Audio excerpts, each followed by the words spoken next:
Assalamualaikum warahmatullahi wabarakatuh. Alhamdulillahi rabbil alamin. Assalatu wassalamu ala asrafil anbiya'i wal mursalin wa ala alihi wa ashabihi ajma'in, amma ba'd.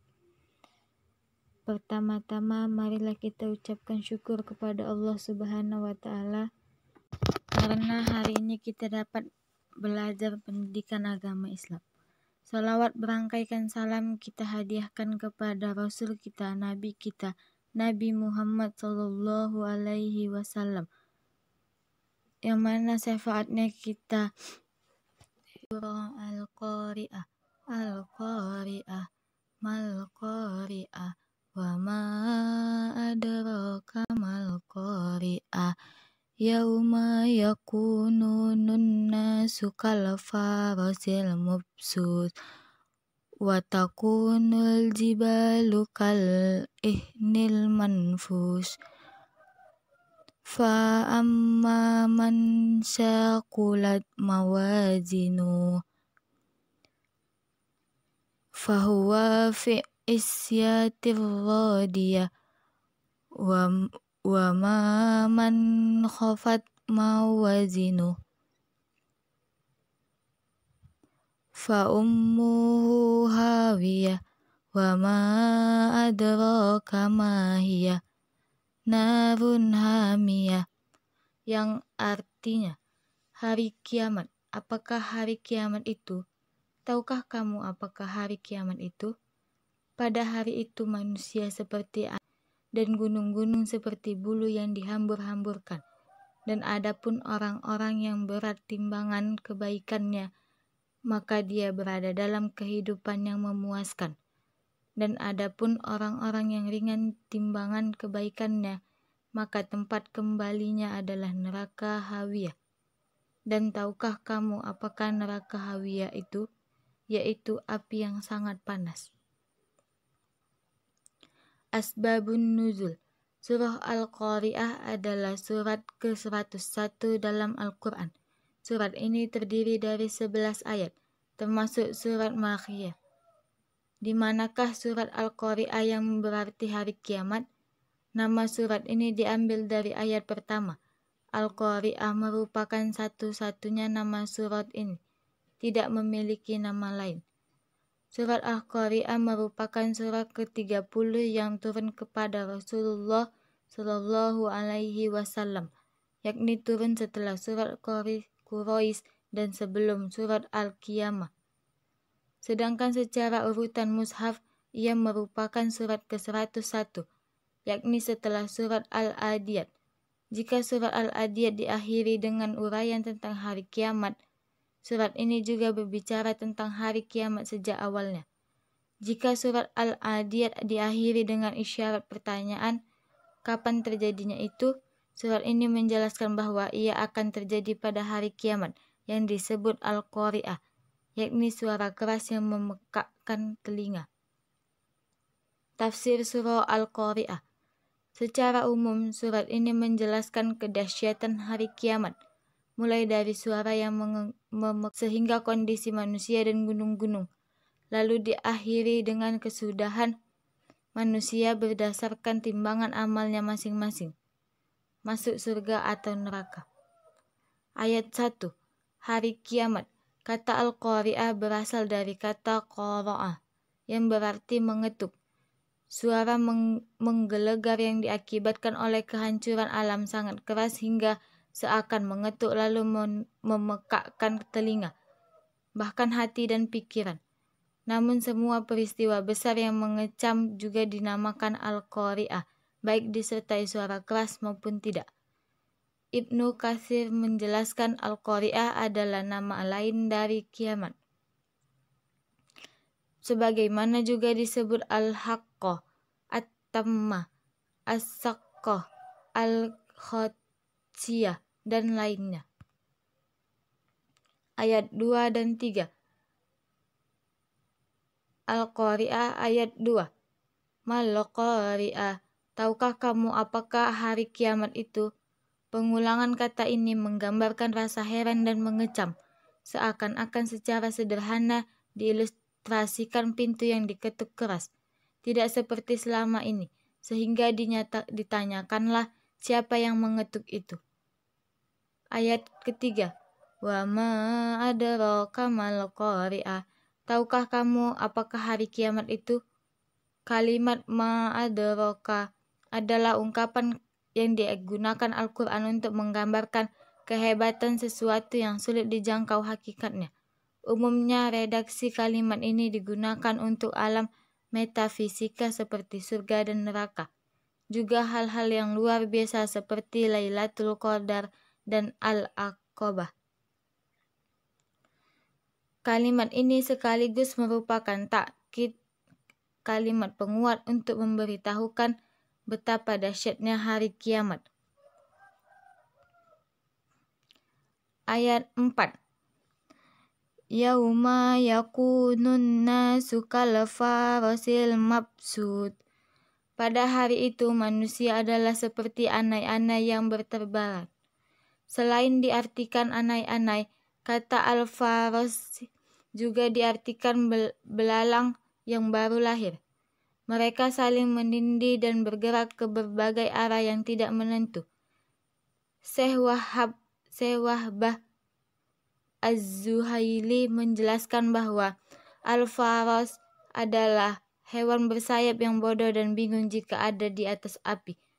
Maka ia bisa bermakna laron, anai-anai, nyamuk maupun belalang. Manusia waktu itu seperti anai-anai yang berterbaran. Jumlahnya banyak, lemah, hina, dan terbang tak tentu arah.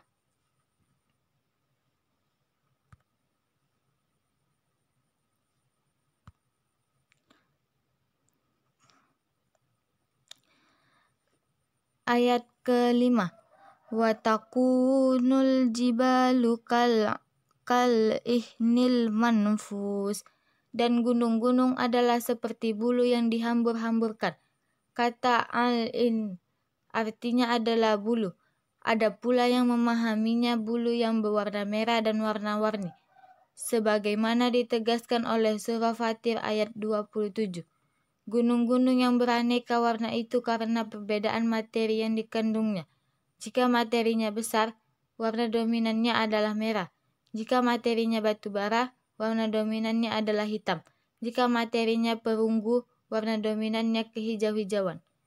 Mujahid, Ikrimah, Sa'id bin Jubair dan para mufassir lainnya mengatakan bahwa al-in adalah bulu domba. Pada hari kiamat, gunung-gunung melaksanakan bulu domba yang diawut-awut hingga berterbaran. Dua kondisi ini saja, yakni manusia yang seperti anai-anai bertabaran dan gunung yang berhamburan, sudah menggambarkan betapa dahsyat dan ngerinya hari kiamat. Ayat ke-6.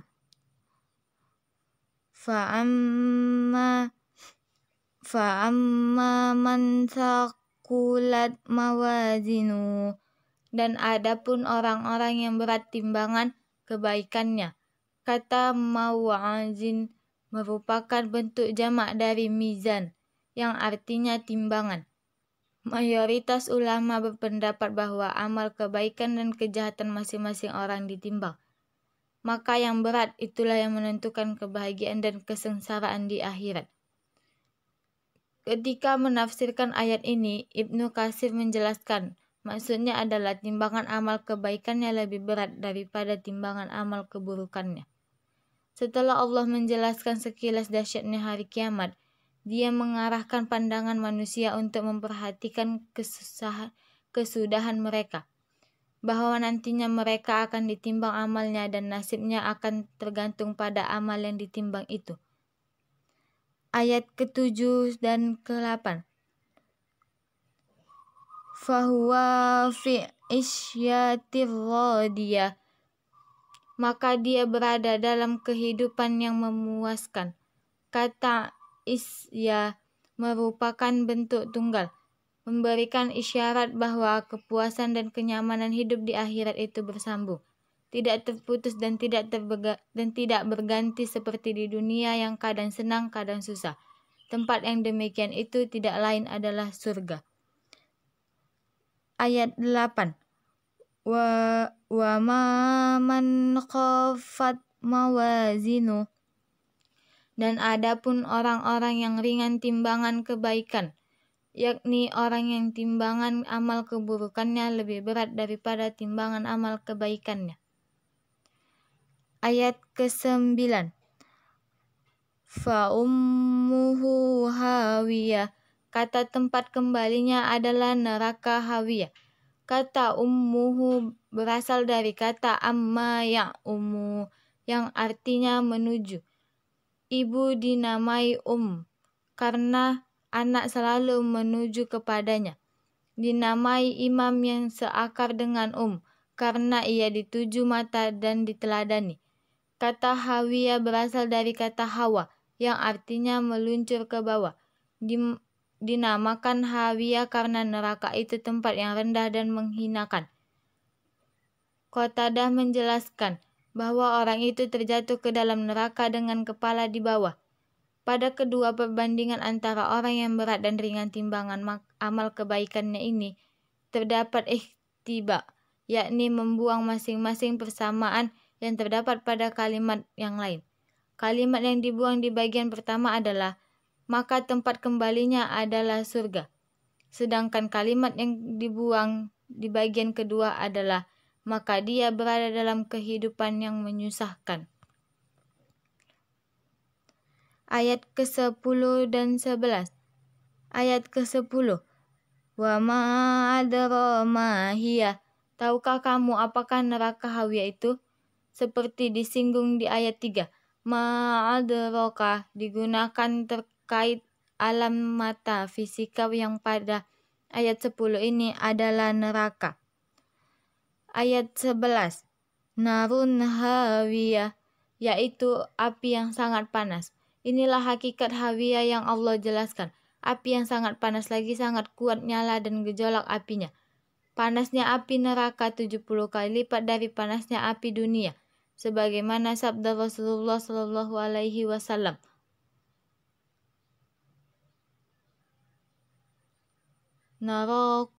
Api kalian merupakan salah satu dari 70 bagian dari api neraka Jahannam. Lantas para sahabat bertanya, wahai Rasulullah, itu pun sudah mencukupi. Beliau bersabda, api neraka lebih unggul di antara dengan 69 bagian, yang masing-masing bagian seperti panasnya api dunia. Hadis riwayat Bukhari.